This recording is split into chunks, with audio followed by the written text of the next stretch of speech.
जय माँ शैलपुत्री। प्रिय भक्तगण, आपण मानकु आम चैनल ओडिया प्रेरणा को स्वागत जनाउछु।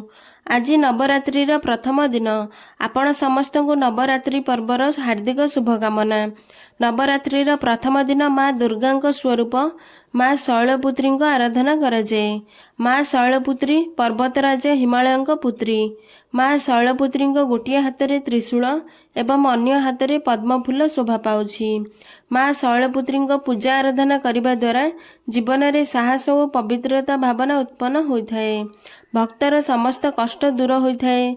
माँकर विशेष कृपा मिलता है। आसंतु नवरात्रिर प्रथम दिनर पूजा माँ शैलपुत्री विषय जानिबा। थरे प्रजापति दक्ष एक यज्ञ कले। से समस्त देवादेवी को निमंत्रण कले, किंतु एही यज्ञ रे भगवान शिव को निमंत्रण कले नहीं।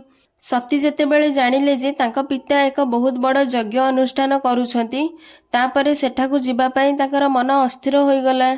से भगवान शिव को प्रार्थना कले यज्ञ को जिबा पई। शिव कहिले, देवी प्रजापति दक्ष कोनोसी प्रसंग रे आम उपरे क्रोधित अछंती, सेथिपई से समस्त देवादेवी को यज्ञ को निमंत्रण करिसंती, किंतु आमको निमंत्रण करि नाहंती।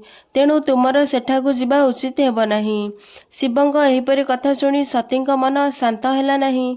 पितांक द्वारा हेउथिबा यज्ञ रे जोग देबा पई एवं तांक माँ एवं भौणी मानकु भेटिबार इच्छा प्रबल मात्रा रे हेबाकु लागिला। माता सतींक आग्रह देखि भगवान शिव सतींकु सेठाकु जिबाकु आज्ञा देई देले।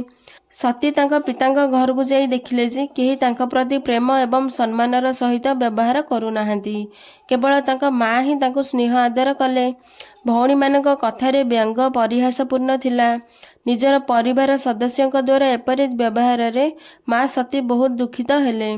एसबु देखि तांका हृदय दुख अनुताप एवं क्रोध रे पूर्ण होईगला एवं से भाबिबाकु लागिले जे निजर स्वामी महादेवंक कथा न सुनी एठाकु आसी बहुत बड़ भूल करि दैछंती। से निजर स्वामींकर एपरि अपमान सही न पारी सेठी से निजर स्वरूप को जोगाग्नि रे जाली भस्म करिदेले।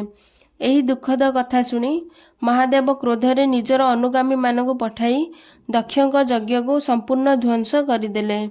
माता सती जोगाग्नि रे संपूर्ण शरीर को भस्म करी परवर्ती जन्म रे शैलराज हिमालय पुत्री भाव जन्म नेले। माता शैलपुत्री जन्म शिला तथा पर्वतर होईछि।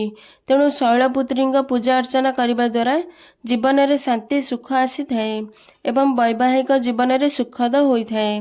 घर को सुख समृद्धि आसी थाए। ता सह माता शैलपुत्री पूजा अर्चना करने द्वारा चंद्रमा सह जड़ित समस्त प्रकार दोषर मुक्ति मिलता है। माता शैलपुत्री पूजा रे धला रंगर पुष्प माता को चढ़ाइबा अत्यंत शुभ होता है।